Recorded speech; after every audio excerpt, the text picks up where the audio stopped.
ಇನ್ನೊಂದು ಇಂಪಾರ್ಟೆಂಟ್ ವಿಚಾರ ಏನಂತಂದ್ರೆ ಕಿಪಿ ಕೀರ್ತಿ ಈ ಸೀಸನ್ ಬಿಗ್ ಬಾಸ್ಗೆ ಹೋಗ್ತಾರೆ ಅನ್ನೋದು ಒಂದು ಬಹಳ ಸೌಂಡ್ ಮಾಡ್ತಾ ಇದೆ, ಚರ್ಚೆ ಆಗ್ತಾ ಇದೆ. ಕಿಪಿ ಕೀರ್ತಿ ಹೋಗ್ಬೇಕು ಅನ್ನೋದು ಒಂದ್ ಕಡೆ ಆದ್ರೆ ಹೋಗ್ತಾರೆ, ಅವರೇ ಸೆಲೆಕ್ಟ್ ಆಗಿರೋದು ಅನ್ನೋದು ಒಂದ್ ಕಡೆ ಇದೆ. ಸೊ ಇದು ಎಲ್ಲ ಒಂದ್ ಇದಕ್ಕೆ ಕ್ಲಾರಿಟಿ ಕೊಡ್ಬೇಕು. ಅದೇನ್ ಗೊತ್ತಾ, ತುಮಕೂರು ಹುಡುಗರು ಕೂಡ ನಾನೇ ಹೋಗ್ಬೇಕು ಅಂತ ಅವ್ರು ಕೂಡ ಒಂಥರ ಹೇಳ್ತಾ ಇದಾರೆ. ಬಟ್ ನನಗೇನಂದ್ರೆ ನನಗಿನ್ನೂ ಏನು ಬಂದಿಲ್ಲ. ಸುಮ್ ನನಗೆ ನಾನು ಯಾವ್ದೋ ನಾನು ಎಕ್ಸ್ಪೆಕ್ಟೇಷನ್ ಮಾಡಲ್ಲ, ಅಲ್ಲಿಗೆ ಹೋಗ್ಬೇಕು ಇಲ್ಲಿಗೆ ಹೋಗ್ಬೇಕು ಅಂತಲ್ಲ. ನನಗೇನ್ ಗೊತ್ತಾ, ಸುದೀಪ್ ಸರ್ ಅಂದ್ರೆ ಇಷ್ಟ. ಸುದೀಪ್ ಸರ್, ಅಪ್ಪು ಸರ್ ಇಷ್ಟ. ಸುದೀಪ್ ಸರ್ ನಾನು ನೋಡ್ಬೇಕು ಅಂತ ಒಂದ್ ಆಸೆ ಇದೆ. ಹೋದ್ಸತಿನೂ ಹಂಗೇನಕ್ಕೆ ಇದೇ ಪ್ರಶ್ನೆ ಕೇಳಿದ್, ಬಿಗ್ ಬಾಸ್ ನೀವ್ ಹೋಗ್ತೀರಾ, ಅವ್ರು ಹೋಗ್ತೀರಿ, ಇವ್ರು ಹೋಗ್ತೀರಾ ಅಂತ ಹೇಳಿ. ನಾನು ಅವಾಗ ಒಂದೇ ಪ್ರಶ್ನೆ ಹೇಳಿದ್ದು, ನಾನ್ ಸುದೀಪ್ ಸರ್ನ ಮೀಟ್ ಮಾಡಕ್ಕಾದ್ರೂ ಕರೆದ್ರೆ ಹೋಗ್ಬಿಡ್ತೀನಿ. ಆದ್ರೆ ಅಲ್ಲೋಗ್ ಗೇಮ್ ಆಡ್ತೀನಿ ಅಂತ ಐ ಆಮ್ ನಾಟ್ ಶೋರ್. ಯಾಕಂದ್ರೆ ನಾನು ಇರೋದ್ ಹೀಗೆ, ನಾನು ಅಲ್ಲೋಗ್ ಗೇಮ್ ಏನ್ ಆಡ್ತೀನೋ ನನ್ಗೆ ಗೊತ್ತಿಲ್ಲ. ಅಲ್ಲ, ಒಂದು ಬಿಗ್ ಬಾಸ್ ಅಲ್ಲಿ ಫಿಸಿಕಲಿನೇ ಸ್ಟ್ರಾಂಗ್ ಆಗಿರ್ಬೇಕು ಅಂತ ಏನಿಲ್ವಲ್ಲ. ಮಿಂಟಲ್ಲಿ ನೀವು ನೋಡಿದ್ರೆ ಎಷ್ಟು ಸ್ಟ್ರಾಂಗ್ ಇದ್ದೀರಾ, ನೆಗೆಟಿವ್ ಕಮೆಂಟ್ಸ್ ಟ್ರೋಲ್ಸ್ ನೆಲ್ಲ ಎಷ್ಟು ಪಾಸಿಟಿವ್ ಆಗಿ ಮಾತಾಡ್ತಾ ಇದೀರಾ.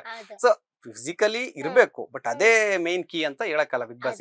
ಸೊ ಇವಾಗ ಬೈ ಚಾನ್ಸ್ ನಾಳೆನೆ ಕರೆದ್ರು, ನಿಮ್ಗೊಂದು ಆಹ್ವಾನ ಬಂತು ಬಿಗ್ ಬಾಸ್ ಬರ್ಬೇಕು ಅಂತ, ಏನ್ ಮಾಡ್ತೀರಿ? ನಿಮ್ ಡಿಸಿಷನ್ ಏನು? ಪಕ್ಕ ಸುದೀಪ್ ಸರ್ಗಾದ್ರೂ ಹೋಗ್ತೀನಿ ನಾನು. ಯಾಕಂದ್ರೆ ಸುದೀಪ್ ಸರ್ನ ನೋಡೇ ಇಲ್ಲ. ಅವ್ರನ್ನ ನೋಡ್ಬಿಟ್ಟು ನನ್ಗೆ ಅವ್ರದ್ದು ಒಂದ್ ಮೂವಿ ಸಾಂಗ್ ಇದೆ, ಮಳಿಗೆ ಮಳಿಗೆ ದುಬ್ಬಿ ಮರಿ, ಮತ್ತೆ ಇನ್ನೊಂದು ನಿಜಾನ ನಿಜಾನ ಪ್ರೀತಿ ನಿಜಾನ. ಆ ಸಾಂಗ್ ನಾನು ಫಿದಾಗಿದ್ದೀನಿ. ಮತ್ತೆ ಅವ್ರದ್ದು ಎಲ್ಲಾ ಮೂವಿಗಳದ್ದು ನಾನು ಫಿದಾಗಿದ್ದೀನಿ. ಸೊ ಅವರ ಆಟಿಟ್ಯೂಡ್, ಮೇನ್ ಆಗಿ ಅವರ ಆಟಿಟ್ಯೂಡ್ ನಾನು ಫಿದಾಗಿದೆ. ಮತ್ತೆ ಅವರು ಒಂದೊಂದು 2 ಲೈನ್ ಗಳನ್ನ ನೋಡ್ತಾ ಇರ್ತೀವಿ ಇನ್ಸ್ಟಾಗ್ರಾಮ್ ಓಪನ್. ನಾನು ಏನಾದ್ರೂ ನನ್ನ ಇನ್ಸ್ಟಾಗ್ರಾಮ್ ಹೆಂಗಿದೆ ಅಂದ್ರೆ, ನಾನು ಯಾವ ಮನಸ್ಥಿತಿಯಲ್ಲಿ ಇರ್ತೀನಿ ಅದೇ ತರ ಬರ್ತಾ ಇರುತ್ತೆ. ಅವಾಗ ನಾನು ಅದನ್ನೆಲ್ಲ ನೋಡ್ತಾ ಇರ್ತೀನಿ. ನೋಡಿದಾಗ ನಾನು ಯಾವಾಗ ಅಷ್ಟೇ ಏನೇ 2 ಲೈನ್ ಬಂದಾಗ ಅವ್ರನ್ನ ಅವ್ರದ್ದೇ ಹಾಕೋದು. ಒಂದ್ ಹೇಳಿದಾರೆ, ನಾವ್ ಇಷ್ಟಪಡೋ ವ್ಯಕ್ತಿನ ಹಗ್ಗ ಕಟ್ಕೊಂಡು ಬಿಡ್ಬಾರ್ದು, ಬಿಟ್ಬಿಡ್ಬೇಕು. ಸುತ್ತ ಹಗ್ಗ ಕಟ್ಟಿ ಅವ್ರಿಗೆ ಯೋಗ್ಯತೆ ಇದ್ರೆ ಇರ್ತಾರೆ. ಮತ್ತೆ ಯಾರಿಗೆ ಯೋಗ್ಯತೆ ಇದೆ ಅವ್ರಿಗೆ ಕಣ್ಣೀರ್ ಹಾಕಿ ಬೆಲೆ ಇದೆ. ಮತ್ತೆ ಯೋಗ್ಯತೆ ಇರೋ ಕಣ್ಣೀರ್ ಹಾಕಿದ್ರೆ ವೇಸ್ಟ್ ಅಂತೆಲ್ಲ ಅವ್ರು ಹೇಳಿದಾರೆ. ಅದೆಲ್ಲ ನೋಡಿ ನನಗೆ ಲೈಕ್ ಅವ್ರ ಮೇಲೆ ಒಂಥರ ಒಂದು ಗೌರವ ಜಾಸ್ತಿ. ಮತ್ತೆ ನಮ್ಮ ಅಪ್ಪು ಸರ್ ಅಷ್ಟೇ. ಅಪ್ಪು ಸರ್ ಕೂಡ ಅವ್ರ ಸ್ಮೈಲ್, ಅವ್ರ ಕ್ಯಾರೆಕ್ಟರ್, ಅವ್ರ ಪ್ರತಿಯೊಂದು ಗ್ರೇಸ್ನೆಸ್, ಅವ್ರು ನಡ್ಕೊಂಡ್ ಬಂದ ಹಾದಿ, ಅವ್ರು ಮಾಡಿರೋ ಒಂದ್ ಒಳ್ಳೆ ಕೆಲಸ, ಅದರಿಂದ ನಾನು ಅವ್ರನ್ನ ದೇವ್ರೇ ಮಾಡ್ಬಿಟ್ಟಿದೀನಿ. ಅವ್ರು ಒಂಥರ ನನಗೆ ದೇವ್ರು. ಇವಾಗ ನನ್ಗೆ 160 170K ಆಗಕ್ಕಿಂತ ಮುಂಚೆ ನಾನು ಅಪ್ಪು ಸರ್ದು ಒಂದ್ ದೇವಸ್ಥಾನಕ್ಕೆ ಹೋಗಿ ಬಂದಿದ್ದೆ. ಅಲ್ಲಿ ನಾನು ಕೇಳ್ಕೊಂಡಿರೋದು ಒಂದೇ, ನನ್ಗೆ ಒಳ್ಳೇದ್ ಮಾಡಪ್ಪ, ನಿನ್ನ ನಂಬಿದೀನಿ, ನೀನೇ ನನಗೆ ದೇವ್ರು, ನೀನ್ ಯಾವಾಗೂ ಬಂದು ನಾನ್ 100K ಆದಾಗೂ ನಾನು ಅಲ್ಲಿಗೆ ಹೋಗಿದ್ದು.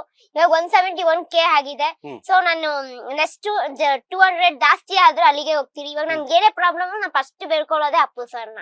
ನನ್ ಮನ್ಸಲ್ಲಿ ಇವಾಗೂ ಅಷ್ಟೇ, ನನ್ಗೇನೇ ಪ್ರಾಬ್ಲಮ್ ಆಗಿದ್ದು ನಾನು ಬೇಡ್ಕೊಳ್ತಾ ಇರೋದೇ ಅಪ್ಪು ಸರ್ನ. ಅಪ್ಪು ಸರ್ನ ದೇವ್ ನಮ್ಮ ಮನೆಗ್ ನನ್ ಫೋಟೋನೇ ಇಟ್ಕೊಂಡ್ಬಿಟ್ಟಿದೀನಿ, ನಾನು ದೇವ್ರ ಅಂತಾನೆ ಹೇಳೋದು. ಯಾಕಂದ್ರೆ ಅವರು ಒಂದ್ ಒಳ್ಳೆ ಕೆಲಸ ಮಾಡಿದ್ದಾರೆ. ಆ ವ್ಯಕ್ತಿನ ಇನ್ಸ್ಪಿರೇಷನ್ ತಗೋಬೇಕು. ಬಟ್ ಏನಕ್ಕೆ ಅಂದ್ರೆ ಇವ್ರು ಯಾರೋ ಇವ್ರಿಬ್ರಿಂದ ನನಗೆ ಅವ್ರ ಹೆಸರು ಕೆಡೋ ತರಾನೇ ಆಗಿದೆ. ನನಗೆ ಅವ್ರ ಅಭಿಮಾನಿ ನಾನಾಗಿರೋ ಕಾರಣಕ್ಕೆ ನಂಗೆ ಅದೇ ಬೇಜಾರ್ ಆಗ್ತಿರೋದು.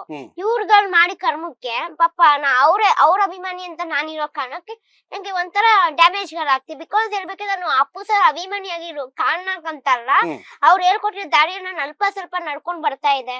ಇನ್ ಮುಂದೆ ನಾ ಕೆಲಸ ಕಂಟಿನ್ಯೂ ಮಾಡ್ತೀನಿ. ಬಟ್ ಇದನ್ನ ಮುಚ್ಚಾಗ್ಬೇಕು ಇದು ಎಲ್ಲ. ಏನಕ್ಕೆ ಅಂದ್ರೆ ನಾಳೆ ನನ್ನ ಫ್ಯೂಚರ್ ಫುಲ್ ಡ್ಯಾಮೇಜ್ ಆದ್ರೆ ನನ್ನ ಜೀವನಕ್ಕೂ ಅದು ಎಫೆಕ್ಟ್ ಹೊಡಿತೆ. ನನ್ನ ಜೀವನೂ ಹೋಗ್ಬೋದು, ಯಾರು ಗೊತ್ತು. ಸೊ ಇದರಿಂದ ನಾನು ಪಾಲಾಗ್ಲೇಬೇಕು. ಯಾಕಂದ್ರೆ ನನ್ನ ನೇಮ್ ಇದು ಶಾಶ್ವತವಾಗಿ ಇರೋ ನೇಮು. ಸೊ ಇವ್ರುಗಳೆಲ್ಲ ಬಂದು ಹಾಳು ಮಾಡ್ತಾ ಇದಾರೆ ಅಂದ್ರೆ ಇದು ಹೆಂಗೆ? ಇದು ಕರೆಕ್ಟ್, ಅದು ನಿಜ. ಅಂದ್ರೆ ಇವಾಗ ಒಂದ್ ಕಡೆ ಕಿಚ್ಚ ಸುದೀಪ್ ಅವರು ಅಪ್ಪು ಬಗ್ಗೆ ಅಂದ್ರೆ ನಾನು ಇಷ್ಟ, ಅವರು ನಾನು ಒಂದು ಫಾಲೋ ಮಾಡ್ತೀನಿ ಅಂತ ಹೇಳಿದ್ರಿ. ಲೇಟೆಸ್ಟ್ ಹಾಗೂ ಇಂಟ್ರೆಸ್ಟಿಂಗ್ ಸುದ್ದಿಗಳಿಗಾಗಿ ಬಾಸ್ ಟಿವಿ ಕನ್ನಡ ಚಾನೆಲ್ನ ಸಬ್ಸ್ಕ್ರೈಬ್ ಮಾಡಿ, ಹಾಗೆಯೇ ಬೆಲ್ ಐಕಾನ್ ಪ್ರೆಸ್ ಮಾಡಿ. ಇದರ ಜೊತೆಗೆ ಫೇಸ್ಬುಕ್, ಇನ್ಸ್ಟಾಗ್ರಾಮ್, ಎಕ್ಸ್ ನಲ್ಲೂ ಮಿಸ್ ಮಾಡದೆ ಫಾಲೋ ಮಾಡಿ.